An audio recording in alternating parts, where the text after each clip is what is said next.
Good morning everyone student. आज हम लोग टिश्यू के बारे में पढ़ेंगे। टिश्यू क्या होता है, प्लांट टिश्यू को समझेंगे ना। तो स्टूडेंट सबसे पहले टिश्यू क्या होता है इनके बारे में विस्तार से हम लोग चर्चा करेंगे। तो आप बने रहे वीडियो में और देखेंगे टिश्यू क्या होता है, प्लांट टिश्यू को कितने वर्गों में डिवाइड किया गया है। सबसे पहले टिश्यू क्या होता है, उत्तक क्या होता है, इनके बारे में चर्चा करेंगे। स्टूडेंट उत्तक जो है ये कोशिकाओं का एक समूह है, लेकिन जनरली लोग कहता है कोशिका के समूह को उत्तक कहते हैं, बट ऐसा नहीं है। कोशिका के समूह को उत्तक नहीं कह सकते। अब किसी भी कोशिका का समूह को लेंगे उनको उत्तक हम लोग नहीं कह सकते हैं। जैसे अगर हम थोड़ी स्किन सेल ले लिए, एक हेयर सेल ले लिए और एक लंग्स सेल ले लिए और एक हार्ट सेल ले लिए ना, और सभी को मिला करके क्या हम इनको उत्तक कहेंगे?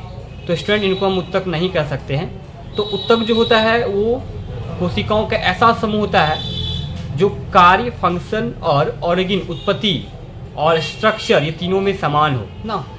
The group of cell which are similar in structure, organ and function, ये तीनों में जो समान होता है उनको हम लोग उत्तक कहते हैं। ठीक है, तो स्टूडेंट उत्तक के बारे में आप परिभाषा समझ लिए, उत्तक क्या होता है। टिश्यू का अध्ययन क्या कहलाता है इनको हम लोग समझेंगे। स्टडी ऑफ टिश्यू को क्या बोलते हैं? तो स्टडी ऑफ टिश्यू हिस्टोलॉजी कहलाता है। ठीक है, तो टिश्यू में हम लोग दो प्रकार का टिश्यू को पढ़ते हैं, एक प्लांट टिश्यू और एक एनिमल टिश्यू को पढ़ते हैं। तो जो प्लांट टिश्यू होता है इनके बारे में हम लोग सबसे पहले पढ़ेंगे, और ये बायोलॉजी का छठा चैप्टर में है, प्लांट एनाटॉमी में। तो इसमें हम लोग प्लांट टिश्यू को डिस्कस करेंगे। तो प्लांट टिश्यू जो है इनको दो वर्गों में बांटा गया है, एक मेरिस्टेमेटिक टिश्यू और एक परमानेंट टिश्यू। ठीक है, किसके आधार पे बांटा गया? डिवीजन के आधार पे, क्योंकि एक में डिवीजन की कैपेसिटी होती है और एक में डिवीजन की कैपेसिटी नहीं होती है। ठीक है, तो स्टूडेंट तो प्लांट टिश्यू को कितने वर्गों में बांटा गया? दो वर्गों में, एक मेरिस्टेमेटिक टिश्यू और दूसरा परमानेंट टिश्यू में बांटा गया। ठीक है, मेरिस्टेमेटिक टिश्यू क्या होता है इनके बारे में थोड़ा सा जान लेते हैं। तो जो मेरिस्टेमेटिक टिश्यू होता है इसमें डिवीजन का कैपेसिटी होता है, ये हमेशा डिवीजन करता है, ये डिविजिबल होता है और ये हमेशा विभाजन करने का काम करता है। इनका काम होता है वृद्धि करना कोशिकाओं का।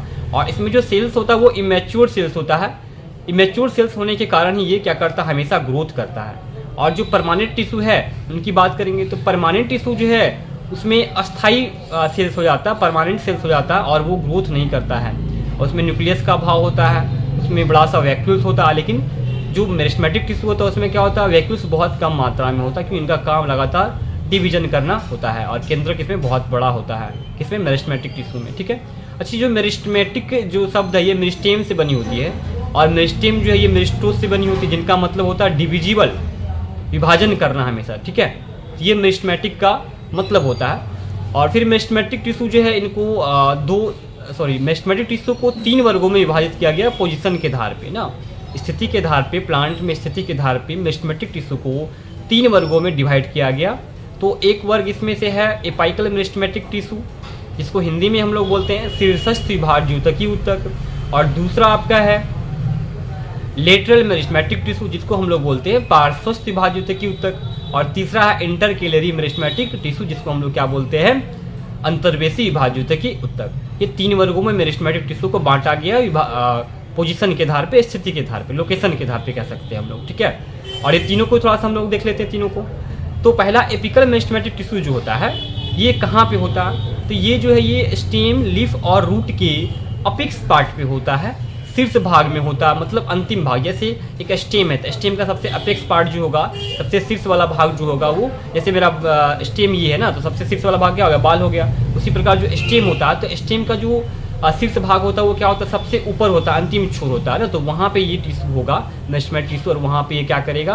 ग्रोथ करने का काम करेगा। एपिकल मेरिस्टेमेटिक टिश्यू वहीं पे होता है। ठीक है, इनके बाद स्टूडेंट इनके बाद क्या है? इनके बाद एपिकल मेरिस्टेमेटिक टिश्यू कहाँ पे होता है? तो वो लीफ जो है लीफ के अंतिम छोर पे होगा। इनके बाद जो रूट है, रूट के क्या होगा? रूट के सबसे अंतिम छोर पे होगा। तो ये तीनों छोर पे क्या होता है? एपिकल मेरिस्टेमेटिक टिश्यू होता है। ठीक है, फिर हम बात कर इनका काम क्या होता है? एपिकल मेरिस्टेमेटिक टिश्यू का काम क्या होता है? तो इनका काम होता है स्टूडेंट ग्रोथ करना, लंबाई में वृद्धि करना ना। जो प्लांट है, प्लांट के जो ऑर्गन है जैसे स्टेम है, लीफ है और रूट है, इनके लंबाई में क्या करना? ग्रोथ करना, इनका वृद्धि करना इनका मुख्य काम है। इनके बाद हम लोग इंटरकेलरी को देखते हैं। तो स्टूडेंट इंटरकेलरी जो होता है ये कहाँ पे होता है? इंटरकेलरी मेरिस्टेमेटिक टिश्यू अंतर्वेशी विभाज्य ऊतक जो होता है ये इंटरनोड्स पे पाया जाता है। जो प्लांट है, जो स्टेम है, स्टेम से जो ब्रांच निकलेगा उस ब्रांच, जैसे जहाँ से ब्रांच निकलेगा तो वहीं पे इंटरनोड्स उसको बोलते हैं, इंटरनोड्स बोलते हैं। और वहीं पे कौन सा टिश्यू का? इंटरकेलरी मेरिस्टेमेटिक टिश्यू होगा। अभी हम आपको दिखाएंगे प्लांट लेकर, प्लांट में दिखाएंगे, तो आप बने रहे वीडियो में। तो स्टूडेंट इनके बाद इंटरकेलरी जो होता है वो बेस लीव्स जो होता है, लीव्स पत्ती उनके बेस पे भी होता है, आधार पे भी होता है, और इनका काम होता है न्यू ब्रांच को ऑरिजिन करना, उत्पत्ति करना, फॉर्मेशन करना, फॉर्म करना ना। और ये कहाँ होता है? इंटरनोड्स के पास होता है, ठीक है। इनके बाद दूसरा हम लोग पढ़ेंगे, दूसरा हो गया, तीसरा हम लोग पढ़ेंगे। तीसरा आपका है लेटरल मेरिस्टेमेटिक टिश्यू, जिसको हम लोग बोलते हैं पार्श्वस्थ विभाज्योतकी ऊतक। तो ये लेटरल मेरिस्टेमेटिक टिश्यू कहाँ पे होता है? ये जो होता है ये होता है प्लांट के चारों ओर, प्लांट के चारों ओर नहीं, प्लांट के जो ऑर्गन है, जैसे लीफ है, स्टेम है और रूट है, तो ये सभी का जो थिकनेस है, मोटाई, ये भी बढ़ेगा। तो इनकी चारों ओर जो है थिकनेस बढ़ाने का काम, मोटाई बढ़ाने का काम जो वो कौन करेगा? स्टेम का मोटाई बढ़ाने का काम कौन करेगा? लेटरल मेरिस्टेमेटिक टिश्यू करेगा, और वहीं पे ये होता है, ठीक है। इनके बाद लेटरल मेरिस्टेमेटिक टिश्यू का काम तो समझ में आ गया, काम होता है इनका मोटाई, थिकनेस बढ़ाना, ठीक है। अब आपको हम दिखाएंगे कि जो एपिकल मेरिस्टेमेटिक टिश्यू होता है वो कहाँ पे होता है, एपिकल के साथ साथ इंटरकेलरी कहाँ पे है, और इनके बाद लेटरल कहाँ पे होता है ना, मतलब शीर्षस्थ विभाज्योतकी ऊतक और अंतर्वेशी विभाज्योतकी ऊतक और पार्श्वस्थ विभाज्योतकी, ये कहाँ पे होता है, इनके बारे में हम लोग आइए देखते हैं। ये प्लांट है, इनके बारे में हम लोग देखेंगे। सबसे पहले ये प्लांट आप लोग देख सकते हैं, ये पौधा को लिए हैं। तो इनमें देखिए सबसे पहले हम लोग एपिकल को देखेंगे। एपिकल मेरिस्टेमेटिक टिश्यू को हम शॉर्ट में AMT बोलेंगे, तो आप याद रखेंगे AMT, एपिकल मेरिस्टेमेटिक टिश्यू। तो शॉर्ट में हम बोलेंगे क्या? AMT याद रखेंगे। तो देखिए AMT कहाँ पे होता है, ये आपको रूट यहाँ पे दिख रहा होगा। तो ये रूट के सबसे अंतिम जो छोर है, ये रूट का ये अंतिम हो गया ना, ये अंतिम हो गया, यहाँ पे अपेक्स पार्ट बोलेंगे, और रूट का ये अपेक्स पार्ट होगा, ये अपेक्स पार्ट होगा। मतलब रूट जो है वो क्या करेगा? ग्रेविटी की और गुरुत्वाकर्षण बल की और ग्रोथ करता हो ना, इसको गुरुत्वानुवर्तन भी कहते हैं हम लोग, गति करता है नीचे की ओर ये रूट ना। तो रूट जो क्या करेगा? मूव करेगा, ग्रोथ करेगा, वो नीचे की ओर करेगा। तो रूट का जो सबसे अपेक्स पार्ट होगा ये हो जाएगा ना, तो यहीं पे क्या होगा? सबसे अपेक्स पार्ट में क्या होगा? एपिकल मेरिस्टेमेटिक टिश्यू होगा, ठीक है। अब हम बात करेंगे ये स्टेम का, इसका बात करेंगे हम, ये स्टेम का बात करेंगे। ये जो स्टेम है, ये स्टेम का बात करेंगे। स्टेम कहाँ तक आया? स्टेम आ गया यहाँ पे, ठीक है। तो स्टेम का ये स्टेम जो है, इस स्टेम का सबसे अंतिम छोर ये वाला है, ठीक है। तो ये अंतिम छोर जो यहाँ पे, इस अंतिम छोर में क्या होगा? सबसे अपेक्स वाले भाग में क्या होगा? जहाँ से ये ग्रोथ करेगा, अपने लंबाई में ग्रोथ करेगा। तो ये जो अंतिम वाला भाग इसमें होगा एपिकल मेरिस्टेमेटिक टिश्यू, AMT बोलते हैं, शीर्षस्थ विभाज्योतकी ऊतक बोलते हैं, ठीक है। फिर इनके बाद देखेंगे हम पत्ती में। पत्ती जो है, जो पत्ती है, तो पत्ती भी क्या करेगा?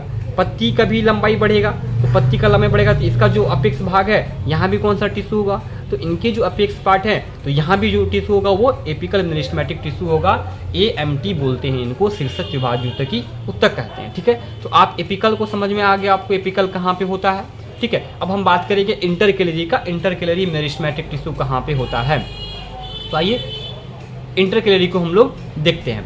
तो इंटरकेलरी जो होगा वो कहाँ पे होगा? देखिए सबसे पहले रूट से स्टार्ट करेंगे। तो कि रूट में भी क्या होता है कि रूट में भी ये ब्रांच निकला हुआ दिख रहा है आपको, ये रूट में ब्रांच निकला। यहाँ जो ज्वाइंट है, जहाँ से ब्रांच निकला है, न्यू ब्रांच का ऑरिजिन हुआ है, यहाँ भी जो टिश्यू होगा वो होगा इंटरकेलरी मेरिस्टेमेटिक टिश्यू, ठीक है। इस तरह कई रूट्स हैं जिनमें क्या निकला हुआ? ब्रांच निकला हुआ, तो वहाँ भी क्या होगा? इंटरकेलरी मेरिस्टेमेटिक टिश्यू हो जाएगा, ठीक है। फिर हम बात करेंगे स्टेम में। तो स्टेम में भी देखिए यहाँ पे क्या निकला, यहाँ पे स्टेम में यहाँ पे क्या निकला? ब्रांच निकला है। तो यहाँ जो ब्रांच निकला है, तो यहाँ भी क्या हो जाएगा? यहाँ भी इंटरकेलरी मेरिस्टेमेटिक टिश्यू होगा, ये न्यू ब्रांच को फॉर्म करने का भी काम करता है। तो इंटरनोड्स पे, इन्हीं को इंटरनोड्स भी हम लोग बोलते हैं। ये जो स्थान आपको दिख रहा होगा, इन्हीं को हम लोग क्या बोलते हैं? इंटरनोड्स बोलते हैं। और यहीं पे क्या होगा? इंटरकेलरी मेरिस्टेमेटिक टिश्यू होगा, ओके। फिर हम बात करेंगे एक लीव्स में। लीव्स में भी ये होता है, पत्ती में भी ये होता है। तो पत्ती का आधार आपको दिख रहा होगा वीडियो में, पत्ती का आधार को देखेंगे। सबसे पहले पीछे देखिए, आगे तो नहीं दिख रहा, पीछे वाला देखिए, आधार आपको दिख रहा होगा, दिख रहा आधार पत्ती का, जहाँ से पत्ती का ये शाखा निकला हुआ, ये साइड, ठीक है। वेंस दिख रहा पत्ती का, वेंस ना। तो यहाँ जो बेस है, लीफ का जो बेस होता है आधार, ये वाला आधार, यहाँ भी क्या होगा? यहाँ भी आपका क्या हो जाएगा? इंटरकेलरी मेरिस्टेमेटिक टिश्यू हो जाएगा। तो आपको इंटरकेलरी समझ में आ गया। तो स्टूडेंट अब हम बात करते हैं लेटरल मेरिस्टेमेटिक टिश्यू का, जिनको हम लोग कहते हैं पार्श्वस्थ विभाज्योतकी ऊतक बोलते हैं। तो पार्श्वस्थ का मतलब क्या? जो चारों ओर होता है, किसके चारों ओर? लीफ हो गया, स्टेम हो गया, और रूट के जो चारों ओर होगा उनको हम लोग बोलेंगे पार्श्वस्थ विभाज्योतकी ऊतक बोलेंगे। तो रूट की भी मोटाई, थिकनेस बढ़नी चाहिए कि हमेशा ये पतला। देखिए इधर जो यहाँ पे देखिए, आप समझिएगा, यहाँ पे क्या है? यहाँ पे रूट मोटा, यहाँ पे पतला है। क्यों? क्योंकि यहाँ पतला इसलिए क्योंकि यहाँ पे अभी क्या हो रहा है? मेरिस्टेमेटिक टिश्यू ग्रोथ कर रहा है। मेरिस्टेमेटिक टिश्यू में कौन ग्रोथ कर रहा है, एपिकल मेरिस्टेमेटिक टिश्यू क्या हो रहा है, वो ग्रोथ कर रहा है ना। लेकिन जैसे ये ग्रोथ करेगा, आगे बढ़ेगा लंबाई, वैसे वैसे क्या होगा, इधर परमानेंट होते जाएगा और ये इसका मोटाई बढ़ेगा। और जो मोटाई बढ़ेगा वो उनका कारण क्या होगा, उनका कारण होगा लेटरल मेरिस्टेमेटिक टिश्यू। ये थिकनेस को बढ़ाता है, पार्श्वस्थ विभाज्य ऊतक की ऊतक इनको हम लोग कहते हैं। तो इनके चारों ओर कौन सा ऊतक हो जाएगा, मोटाई बढ़ाने के लिए, थिकनेस बढ़ाने के लिए लेटरल मेरिस्टेमेटिक टिश्यू हो जाएगा। अब हम लोग लेटरल को और देखेंगे आगे। देखिए ये जो स्टीम है, आपको स्टीम दिख रहा होगा, ये स्टीम जो ये थोड़ा मोटा दिख रहा है, और फिर हम इसका अंतिम छोर देखेंगे तो ये थोड़ा सा पतला है ना। तो पतला मोटा क्यों, क्योंकि यहाँ से जो मेरिस्टेमेटिक टिश्यू में जो एपिकल है वो ग्रोथ करते आगे बढ़ गया और नीचे परमानेंट को छोड़ दिया, वो परमानेंट बन गया। क्योंकि आप पढ़ेंगे आगे कि मेरिस्टेमेटिक टिश्यू जो है वो बदल जाता है परमानेंट टिश्यू में, ठीक है। तो यहाँ पे जो लेटरल होगा, लेटरल कहाँ होगा, इनके चारों ओर थिकनेस बढ़ाने का काम क्या करेगा, लेटरल करेगा, ठीक है। फिर जो लिप्स है, लिप्स में भी देख लेंगे, तो लिप्स के चारों ओर क्या होगा, इनके चारों ओर भी ये फैलेगा ना, इनका जो गिर्थ है ये बढ़ेगा, का गिर्थ बढ़ने का काम, चौड़ाई बढ़ने का काम जो होगा वो कौन कराएगा, वो लेटरल मेरिस्टेमेटिक टिश्यू कराएगा। जैसे आप देखिए यहाँ पे ये कितना पतला है ना, ये कितना छोटा पत्ता है, एकदम पतला है, ठीक है। और पतला नहीं मतलब ये इसका जो गिर्थ ये छोटा है ना, इसका देखिए कितना बड़ा। तो इनके चारों ओर जो ये फैला है, जो फैला हुआ है, वो लेटरल मेरिस्टेमेटिक टिश्यू के कारण हुआ है, ठीक है स्टूडेंट। तो कैसा लगा ये जानकारी, आप हमें वीडियो कमेंट करके बताएं।